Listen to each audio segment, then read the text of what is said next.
नीलकंठेश्वर धाम परिवार द्वारा शिव जी की बारात में विशेष रूप से आकर्षक झांकियां रहेगी। उड़ीसा एवं राजनांदगांव की धुमाल पार्टी एवं भक्तिगीत का आयोजन किया जाएगा। साथ में ही जे का कार्यक्रम मुंगेली के कलाकारों द्वारा किया जाएगा। बारात में जो चलित झांकी है उसमें आकर्षक लाइट सज्जा एवं शिव द्वारा गणेश शीश को काटकर हाथी का शीश लगाते हुए दर्शाया गया है। इसके अलावा दूसरी झांकी में शिव जी दूल्हा बनकर अपनी बारात लेकर जा रहे हैं। ज्ञात हो कि श्रीहर नीलकंठेश्वर धाम परिवार के द्वारा शिव जी की बारात का आयोजन विगत 6 वर्षों से किया जा रहा है। बारात रात्रि 11 बजे बुढ़ापारा शिव मंदिर तक जाएगी। उसके पश्चात रात 12 बजे से श्रीहर नीलकंठेश्वर महाराज जी का रुद्राभिषेक किया जाएगा। दिनांक 19 फरवरी 2023 महाप्रसाद भंडारा का आयोजन श्रीहर नीलकंठेश्वर धाम प्रांगण में किया गया है। आयोजन हम लोगों ने किया है। साथ ही शिव जी दूल्हे के रूप में हमारे साथ रहेंगे, उनकी भी मूर्ति बनाई गई है और हम सब उसका बाराती के रूप में उनके साथ उस बारात में चलेंगे। और इस वर्ष जो झांकी आ रही है उसमें गणेश जी की जो प्रतिमा है उसमें शिव जी के द्वारा चलित रहेगी झांकी। ट्रैफिक व्यवस्था को लेकर क्या है?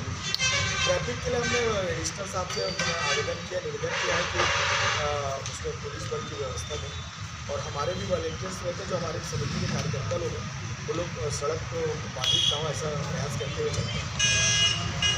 महाशिवरात्रि के पावन पर्व पर नीलकंठेश्वर धाम परिवार के द्वारा भव्य बारात का आयोजन किया जा रहा है और इस बारात में झांकियों की प्रस्तुति होगी, जिसमें राजनांदगांव से हम लोग झांकी मंगवा रहे हैं और मूर्ति शिव जी के दूल्हा बना हुआ मूर्ति है, जिसमें हम सब बाराती के रूप में उनके साथ रहेंगे और डीजे और धुमाल का विशेष आकर्षण इस समय रहेगा। राजनांदगांव से इस समय हम लोग बड़ा धुमाल पार्टी मंगा रहे हैं, मुंगेली से डीजे आ रहे हैं और उड़ीसा के कलाकार इसमें संगीत में भजन करते हुए हमारे साथ जाएंगे। और इस मंदिर दर्शन में रात को 12 बजे महाशिवरात्रि के दिन रुद्राभिषेक किया जाएगा और उसके बाद 19 तारीख को यहाँ महाप्रसादी भंडारा का भी आयोजन किया।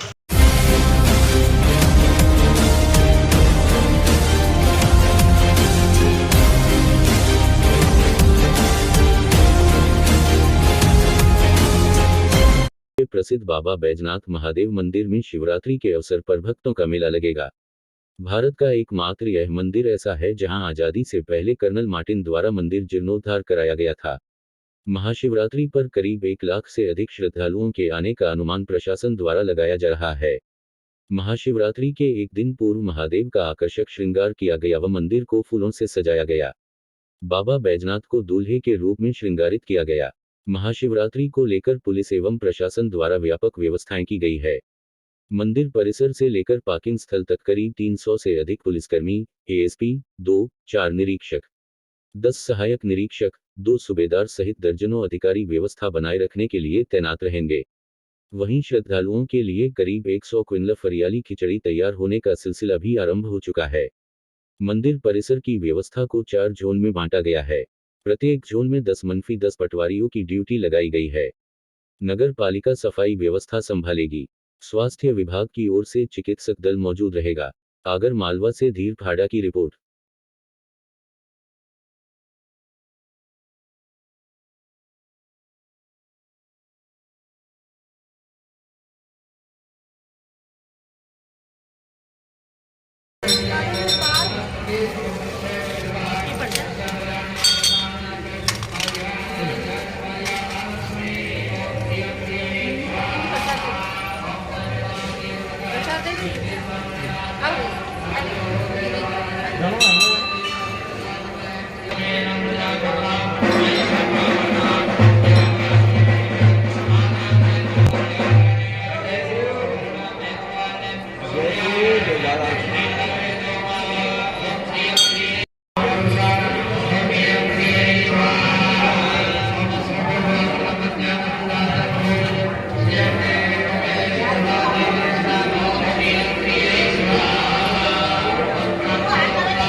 श्रृंगार आज हाँ, कल अलग होगा थे कल अलग होगा, हैं?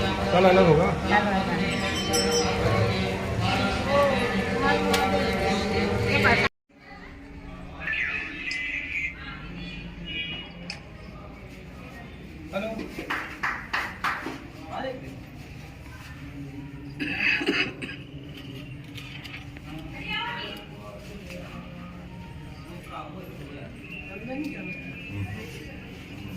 कम्युनिकेशन में रहेंगे, लेकिन यहाँ भीड़ ज़्यादा हो गई तो वहाँ पे आपको रोकना पड़ेगा, है ना। इसी तरह से वहाँ भीड़ ज़्यादा हो गई तो इसको आपको रोकना पड़ेगा, ठीक है। लेकिन ऐसा मत रोक देना इकट्ठा इकट्ठा छोड़ो, उसमें प्रेशर ज़्यादा बढ़ जाता है। तो धीरे धीरे चलते रहेंगे तो ऑटोमेटिक वो पीछे वाला धक्का लगेगा, आगे जल्दी जल्दी निकलते रहेंगे। और जो मंदिर परिसर में जो आपने वहाँ मंदिर के उसमें हाथ में गर्म गर्म सामने नहीं, उनका काम है उनको खींच के आगे करना, ठीक है। कैसे करेंगे? तो इधर मंदिर प्रांगण में आज खिचड़ी का भट्टी पूजन किया गया है। ये इसकी सामग्री कितनी और ये यहाँ पे कितने श्रद्धालु आने की सामग्री? ये बाबा बैजनाथ महल सवारी के उपलक्ष्य में आज जो भट्टी पूजन हुआ है उसकी सामग्री नगर के गणमान्य द्वारा, कनौड़े वाले बासाब के द्वारा, आगर के सारे अधिकारी, सारे भक्त द्वारा सामग्री एकत्रित की गई है, जिसमें 125 कुंटल की प्रसादी बनाने का लक्ष्य रखा गया है, जिसके अंतर्गत 11 कुंटल साबूदाने हैं, 8 कुंटल मूंगफली के दाने हैं, 50 कुंटल आलू है, 4 कुंटल मिर्ची है और इस तरह 125 कुंटल की सामग्री प्रसादी बाबा की 20 तारीख महाशिवरात्रि के उपलक्ष्य यहाँ पर हजारों से हजारों तादाद में प्रसादी के लिए जनता उमड़ेगी। प्रशासन की तरफ से पूर्ण तैयारी की गई है।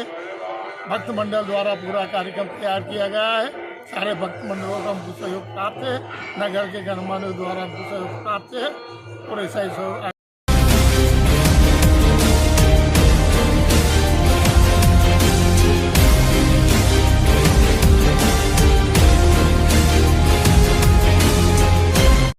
हाई स्कूल इंटरमीडिएट की बोर्ड परीक्षाएं कड़ी सुरक्षा व्यवस्था के बीच शुरू हो गई। वहीं प्रशासनिक अधिकारियों ने परीक्षा केंद्रों पर जाकर भ्रमण कर व्यवस्थाओं को लिया जायजा। बता दें 16 फरवरी से उत्तर प्रदेश के विभिन्न जनपदों में यूपी बोर्ड की हाई स्कूल इंटरमीडिएट की बोर्ड परीक्षा पहली एवं दूसरी पाली में शुरू हो गई। वहीं बोर्ड परीक्षा के पहले दिन फिरोजाबाद सिरसागंज क्षेत्र के विभिन्न परीक्षा केंद्रों पर सुबह के पाली में निर्धारित समय से ही छात्र छात्राएं के पहुंचने का क्रम जारी रहा, जहां परीक्षा केंद्रों पर शासन प्रशासन की मंशा के तहत कड़ी निगरानी बीच तलाशी के बाद छात्र छात्राओं को प्रवेश पत्र के साथ प्रवेश दिया। वहीं परीक्षा समाप्त के बाद बाहर निकले तमाम स्कूली बच्चे जहां चेहरे पर मुस्कान की झलक दिखाई दी, वहीं कुछ बच्चे उदास चेहरे के साथ निकले। इस दौरान तमाम परीक्षा केंद्र पर जाकर जब मीडिया ने स्कूली बच्चों से पहले दिन बोर्ड परीक्षा के बारे में बात की, उन्होंने कहा सरकार की तरफ से नकल विहीन परीक्षा संपन्न कराने को लेकर काफी अच्छी व्यवस्था की गई। वहीं कुछ बच्चों ने कहा हमने दिन रात परीक्षा को लेकर जो तैयारी की उसमें से कुछ भी नहीं आया, लेकिन केंद्रों पर किसी भी प्रकार की परेशानियां नहीं हो रही है। वहीं यूपी बोर्ड परीक्षा को लेकर सिरसागंज बुशरा बानो ने बताया आज से माध्यमिक शिक्षा बोर्ड की हाई स्कूल इंटरमीडिएट की परीक्षा शुरू हो चुकी है, जहां का भी बच्चे इस परीक्षा में भाग ले रहे। नगर सिरसागंज में 18 परीक्षा केंद्र बनाए गए हैं। प्रत्येक केंद्र पर हाई स्कूल इंटर के छात्र छात्राएं परीक्षा देने के लिए आए हुए हैं और प्रत्येक परीक्षा केंद्र पर स्टैटिक मजिस्ट्रेट नियुक्त किए गए। वहीं हर टीम पर एक सेक्टर मजिस्ट्रेट नियुक्त किया गया है। इसके साथ साथ प्रत्येक सेंटर पर पुलिस प्रशासन की कड़ी व्यवस्था और सेंटरों में प्रत्येक कमरे में सीसी फुटेज कैमरा की व्यवस्था की गई है। पूरी तरीके से शासन प्रशासन की मंशा के अनुसार नकल विहीन परीक्षा कराने का हमारा उद्देश्य है, जिसको लेकर हमारे द्वारा भी कई परीक्षा केंद्रों का लिया गया जायजा, जहां सकुशल तरीके से छात्र छात्राएं परीक्षा दे रहे हैं और किसी भी सेंटर पर किसी प्रकार का कोई समस्या नहीं है। फिरोजाबाद से रेहान अली की क्या रिपोर्ट। नाम है आपका बेटा? थोड़ा जोर से। हाँ, कैसा पेपर हुआ आपका? कितने का? कौन सी क्लास में हैं आप? आज किसका पेपर है? हिंदी का। क्या नाम है आपका? आज किसका पेपर था आपका? मेरा नाम हिंदी का पेपर था। कैसा पेपर हुआ? पेपर बढ़िया हुआ, काफ़ी सही हुआ आज का पेपर। अंदर किस तरह की व्यवस्था थी? अंदर बढ़िया व्यवस्था है एकदम, कोई दिक्कत नहीं है। क्या अंदर कैमरे भी लगाए गए हैं क्या? हाँ, कैमरे लगे। नाम है आपका? अच्छा, आज पेपर जो आपका हुआ है कितने में पढ़ रही हो आप? मैं 10th क्लास में पढ़ रही हूँ। पेपर भी अच्छा हुआ है। अच्छा, कितने का, वो कहती हैं काय का पेपर था आज? हिंदी। मैडम, जो आज ये बोर्ड परीक्षा का पहला दिन है, किस प्रकार की शासन प्रशासन की व्यवस्था की गई है? आज जैसा कि आप जानते हैं 16 फरवरी से हाई स्कूल और इंटरमीडिएट बोर्ड परीक्षा माध्यमिक शिक्षा परिषद प्रयागराज के तरफ से हो रही है। उसमें हमारे काफ़ी सारे छात्र छात्राएं पार्टिसिपेट कर रहे हैं। तो शासन प्रशासन की पूरी व्यवस्थाएं की गई हैं। हर सेंटर पे टोटल 18 सेंटर है सिरसागंज में हमारे यहाँ, और हर सेंटर पे एक स्टैटिक मजिस्ट्रेट नियुक्त किया गया है। हर 3-4 सेंटर के ऊपर एक सेक्टर मजिस्ट्रेट भी नियुक्त किया गया है। और हम लोगों ने निरीक्षण भी किया था, वहाँ पे वो सारे लोग मौजूद थे। और पुलिस की भी हर सेंटर पे व्यवस्था की गई है। किसी भी तरह से हम, जैसा सरकार की मंशा है, जिला अधिकारी महोदय के निर्देशन में DIS के सहयोग से हम लोग कोशिश कर रहे हैं और आपको यकीन दिला रहे हैं कि पूरी तरह से नकल विहीन परीक्षा जैसा गवर्नमेंट चाहती है वैसी ही यहाँ पे सिरसागंज में हो रही है। और मैं सभी छात्र छात्राओं को शुभकामनाएं देना चाहती हूँ कि वो अच्छे से अपना एग्ज़ाम दें और अपने जो भी उनके भविष्य है उसको अच्छा बनाएं और अपने सपनों को पूरा करें। मैडम, अगर जैसे कोई नकल करते हुए परीक्षार्थी पकड़े जाते हैं तो उस समय में किस तरह की कार्रवाई की जाएगी? यदि कोई नकल, बहुत सारे जैसे स्टैटिक मजिस्ट्रेट है, सेक्टर मजिस्ट्रेट है, केंद्र व्यवस्थापक हैं, तो उनके लिए क्या करें क्या ना करें करके डूज एंड डोंट्स की पूरी लिस्ट आई हुई है। उसके लिए हम लोगों ने पहले मीटिंग भी की थी, उनको सबको बताया गया था कि क्या किया जाएगा। तो अभी सबसे इम्पोर्टेंट है कि हमारे जो हर सेंटर पे CCTV कैमरास लगे हुए हैं जिसमें वॉइस रिकॉर्डिंग भी हो रही है। तो वहाँ पे कंट्रोल रूम और DIS में ऑफिस में भी एक कंट्रोल रूम है जिसके द्वारा हम पूरे ज़िले का और देख रहे हैं कि कैसी व्यवस्था चल रही है। तो अगर कोई नकल करते हुए पाया जाता है वहाँ पे बहुत आसान हो जाता है पकड़ना। मैं खुद भी इस कंट्रोल में रूम देख के आई हूँ। तो वहाँ पे फिर उसको हम परीक्षा से केंद्र से बाहर लेके उसकी पूरा करके उसके ऊपर जो कार्रवाई है, अभी जैसा गवर्नमेंट कह रही है कि NSA तक लगाने की बात है, तो अगर ऐसा कोई आएगा तो हम पूरे जो शासन की निर्देशानुसार कार्रवाई करेंगे।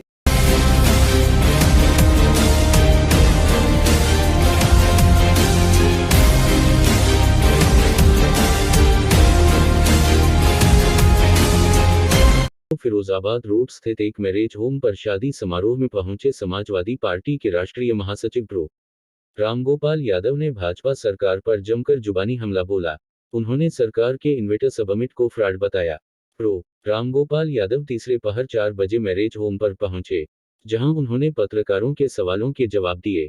निकाय चुनाव और आगामी लोकसभा चुनाव को लेकर कहा कि हमारी पूरी तैयारी है, लेकिन रणनीति हम किसी को नहीं बताएंगे।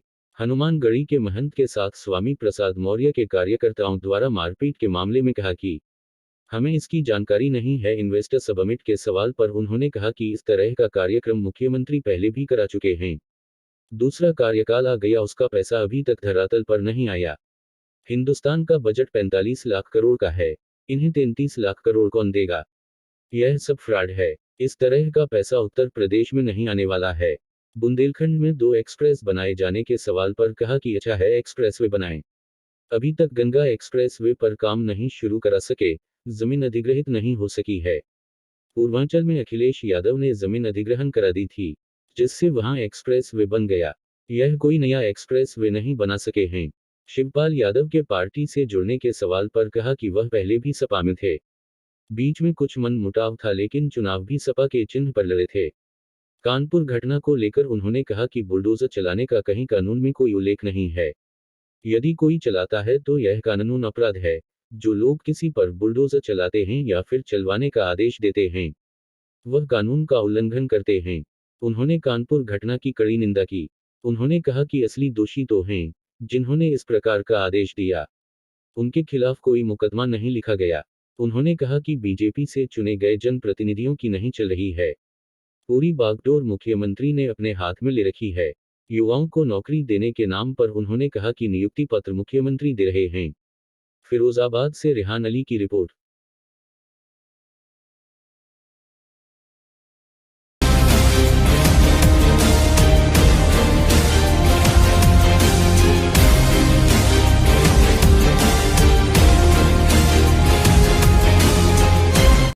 कार्यक्रम के तहत डिप्टी सीएम ब्रिजेश पाठक जनपद फिरोजाबाद पहुंचे।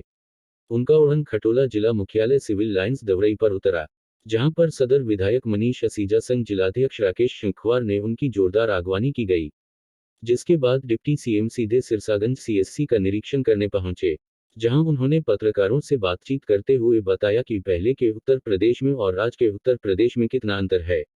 आज उत्तर प्रदेश विकास के पथ पर अग्रसर है। वहीं निरीक्षण के बाद डिप्टी सीएम सीधे पर्यटन मंत्री जयवीर सिंह के आवास पहुंचे, जहां उन्होंने पर्यटन मंत्री एवं उनके परिवार को सांत्वना दी। जैसा कि आपको विदित है, कुछ दिन पूर्व भी पर्यटन मंत्री जयवीर सिंह की माताजी का निधन हो चुका है, जिसको लेकर डिप्टी सीएम पर्यटन मंत्री के आवास पहुंचे। इस दौरान पत्रकारों से रूबरू हुए। फिरोजाबाद से रेहान अली की रिपोर्ट। बोलो नीचे आराम से नीचे करो। बोलो सर, पहले आजम खां की सदस्यता रद्द हुई। देखिए, हमारी सरकार उत्तर प्रदेश के नैरेटिव को बदलने में सफल रही है। आज उत्तर प्रदेश विकास के मामले में जाना जाता है।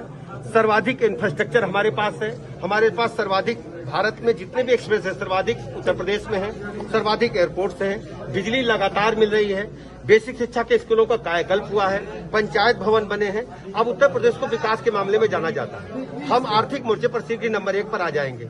विपक्षी दल लगातार उत्तर प्रदेश को, जैसे समाजवादी पार्टी के शासनकाल में अपराध के लिए जाना जाता था, हत्या, लूट, डकैती, अपहरण, बलात्कार के लिए जाना जाता था, आज उत्तर प्रदेश की परिस्थितियां बदल चुकी हैं।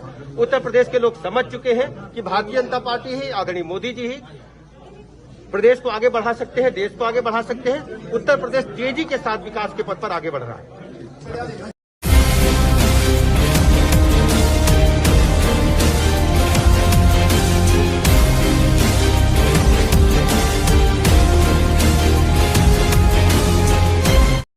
धाम बालाजी सरकार के सनाढ़िया में चतुर्थ विशाल 121 सामूहिक कन्या विवाह महोत्सव हफ्ता 18 फरवरी रात के 8:23 एक दिवसीय कार्यक्रम ग्राम गड़ागंज जिला छतरपुर मध्य प्रदेश में होना सुनिश्चित किया गया। ग्राम गड़ागंज जिला छतरपुर में बागेश्वर महाराज द्वारा असहाय व निर्धन परिवार की 121 कन्याओं का विवाह महोत्सव संपन्न होना है। विधायक अजय टंडन के नेतृत्व में बस एवं वाहनों द्वारा विवाह में सम्मिलित होने के लिए दमोह से एक दल रवाना हुआ। वहीं विधायक अजय टंडन ने बताया कि इस विवाह महोत्सव में 4 से 5 लाख जनता जुड़ रही है। दमोह जिले के सभी हमारे साथी गुरु जी की बुलाने पर बागेश्वर धाम स्पेशल बस और अपने वाहनों से जा रहे हैं। भाई पीतम पटेल नदरई निवासी ने बताया कि विधायक अजय टंडन की तरफ से बागेश्वर जा रहे हैं। लगभग 4 दिन तक रुकेंगे। वहां 121 कन्याओं के विवाह में जो सेवा का काम दिया जाएगा। ग्राम नदरई, ग्राम सुख और ग्राम वांसा आदि अनेक क्षेत्र से लोग जिनका बस द्वारा प्रस्थान बागेश्वर धाम के लिए किया गया। मध्य प्रदेश दमोह से निजाम खान की रिपोर्ट।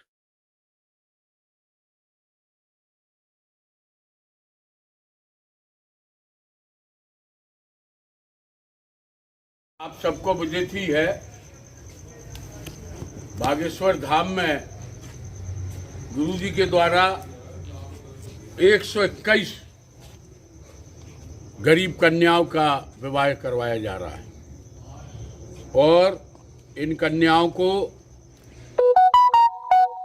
पूरी उपहार स्वरूप उनके घर के उपयोग की समस्त वस्तुएं भी दी जा रही हैं।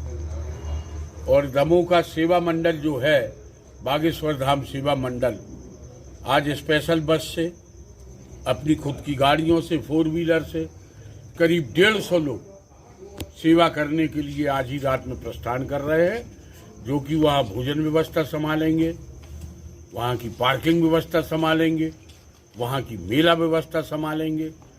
दमोह सौभाग्यशाली है कि इन 150 लोगों को वहाँ पर बागेश्वर धाम में अपनी सेवा करने का अवसर प्राप्त हो रहा है।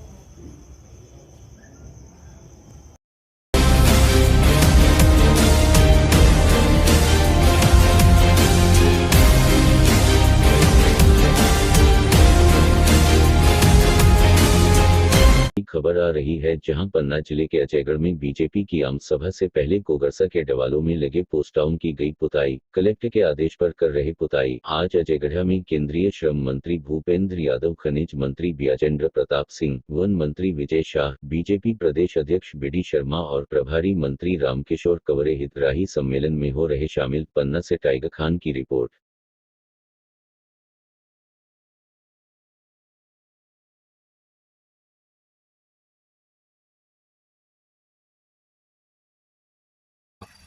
ये हमारा जो बिल हतो उताई को, तो जो वहाँ से ऊपर से आदेश आओ है कलेक्टर साहब को कि जी सही करके फेंके दो तुम बताई। क्या पोत रहे हो? पट्टी पट्टी पोत रहे हो? तो कांग्रेस का जो लिखा है वो पोत? नहीं साहब, वो नहीं, पट्टी पोत रहे हैं, फेंके पोत रहे कांग्रेस को ना। हम तो कांग्रेस ही होते हैं कांग्रेस से हमें बुराई का है। अच्छा, कांग्रेस के जो बने हैं ये नहीं जो और लिखो सब दुनिया को, तो आप कांग्रेस के उसमें रहे हो? नहीं साहब, जो सबरों में तो जो पूर्व मुख्यमंत्री आए हुए थे कमलनाथ जी, उनका स्लोगन लिखा हुआ था, उसको आपको पोतते हुए नजर आए आप लोग। किसके आदेश से पोते? कलेक्टर साहब को आदेश है कि हमारा सही करके दो। हाँ जी, हम तो पोत के अपने चलिए, हमें क्या दिक्कत है। क्या नाम है आपका? हमारा धीरज।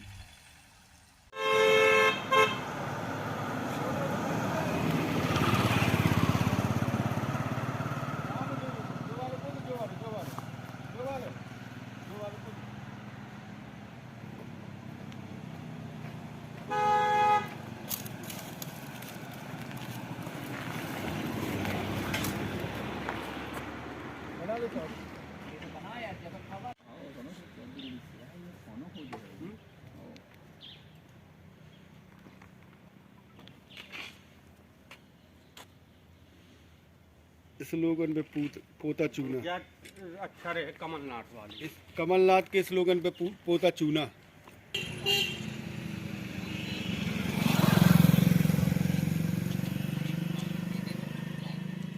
लो में विजुअल लगा रहे हैं।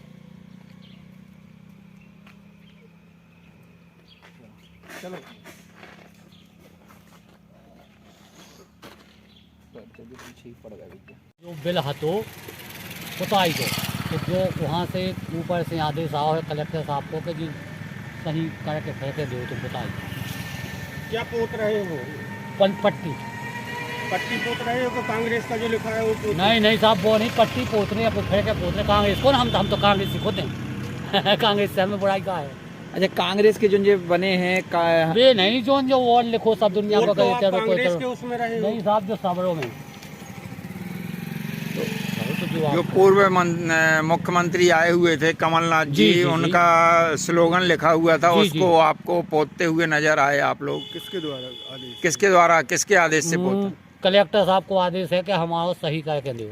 हाँ जी, हम तो पोत के अपने चलिए, हमें क्या दिक्कत है। क्या नाम है आपका?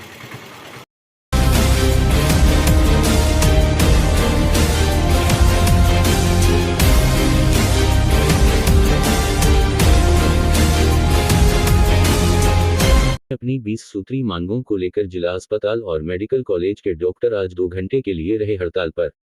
अलग अलग स्थानों पर धरना देकर अपनी मांगों को जल्द पूरा करने की मांग। 15 तारीख को काली पट्टी बांधकर किया था काम। आज 2 घंटे हड़ताल। कल शनिवार से अनिश्चितकालीन हड़ताल। महज 2 घंटों की हड़ताल के दौरान मरीजों को भी खासी परेशानी। पुरानी पेंशन बहाली, क्रमोन्नति और मेडिकल कॉलेज के लिहाज से कई अन्य मांगे शामिल। प्रदेश के आह्वान पर चिकित्सा संघ से जुड़े तमाम चिकित्सकों ने अपने 20 सूत्री मांगों के लिए किए जा रहे आंदोलन के दूसरे दिन आज 2 घंटे कार्य से हड़ताल करते हुए कार्य में शामिल नहीं हुए, जिससे मरीजों को खासी परेशानी का सामना करना पड़ा। जिला अस्पताल के डॉक्टर अस्पताल परिसर से बाहर टेंट में धरने पर बैठे, तो वहीं मेडिकल कॉलेज के डॉक्टर परिसर के अंदर टेंट लगाकर धरना दे रहे थे। में यह भी बताया गया कि 15 तारीख को जहां काली पट्टी बांधकर काम किया गया, वहीं आज 2 घंटे अवकाश लेकर हड़ताल की। अब 17 तारीख तक यदि शासन मांगों पर गौर नहीं करता, तो पूरे प्रदेश की तरह विदिशा शहर जिले के तमाम डॉक्टर, जिसमें जिला अस्पताल मेडिकल कॉलेज के डॉक्टर भी शामिल है, अनिश्चितकालीन हड़ताल पर चले जाएंगे। महेश 2 घंटे की हड़ताल की वजह से ही जिला अस्पताल में और मेडिकल कॉलेज में मरीजों के बीच परेशानियां खड़ी हो गई थी। हालांकि डॉक्टरों की ओर से बताया गया कि आपातकालीन सेवाएं निरंतर जारी। जी 20 प्रमुख मांगों में पुरानी पेंशन बहाली, क्रमोन्नति कार्य की नियमितता की मांग सहित कुल 20 मांगे शामिल हैं।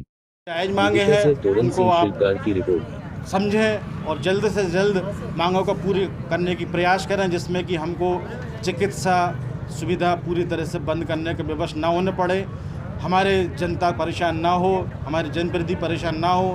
और मैं टीवी के माध्यम से, चैनल के माध्यम से कहना चाह रहा हूँ कि जो भी जनप्रतिनिधि हैं चाहे विदिशा में है चाहे भोपाल में है, कि आप चिकित्सकों की मांगों को समझें कि जनता परेशान ना हो, ऐसा कोई मूवमेंट हम लोग ना कर पाएँ जिसमें कि जनता परेशान ना हो।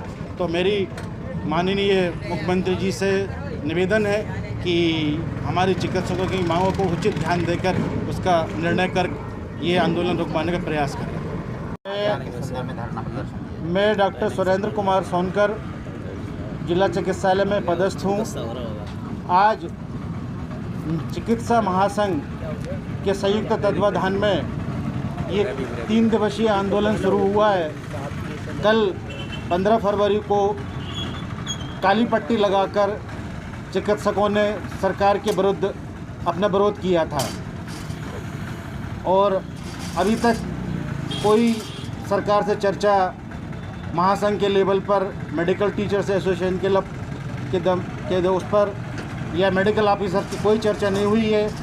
उसी कारण आज दूसरा दिन ओपीडी बंद करके सरकार का विरोध कर रहे हैं, सरकार की नीतियों का विरोध कर रहे हैं कि जो चिकित्सकों के हित में जो नीति बनाई गई है उनका परिपालन पूरी तरीके से नहीं हो पा रहा है। चिकित्सकों को जो आवश्यक जो ग्रेड पे होते हैं, उनकी क्रमोन्नति पद्धति होती है या पेंशन है, ये सारी चीज़ों की उनको गवर्नमेंट को जानकारी है, उनको लिखित में दे दी गया है, लेकिन सरकार इस ओर ध्यान नहीं दे रही है। हमारे प्रदेश के मुख्यमंत्री माननीय शिवराज सिंह जी चौहान बहुत ही संवेदनशील मुख्यमंत्री हैं। उनकी प्रदेश की हर व्यक्ति को स्वास्थ्य सेवा पहुंचाने की बहुत अच्छी कोशिश रहती है और चिकित्सकों के माध्यम से ही ये स्वास्थ्य सेवा उन तक पहुंचती है।